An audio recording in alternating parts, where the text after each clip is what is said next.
ng'wech kendo kang manade ma in kaka jalony nyalo nyiso ng'at mantiere gi ranyisi ma kamagi okaw nikech ang'ene moko kuom oganda bende bor kata mana gi ute mag thieth.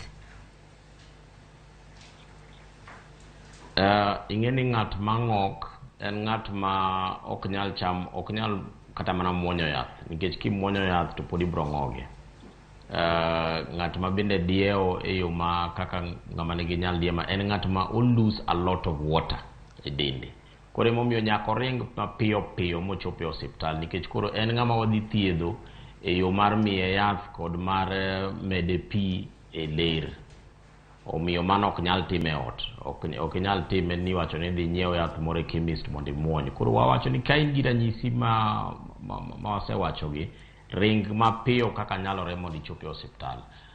Fortunately e thurwa kae sani ng'at ka ng'ato nyalo chopo e osiptal e yo mapiyo. Koro ber kiringo tichopo e osiptal, ichaki thieth immediately to bende itimoni test mondo wa confirm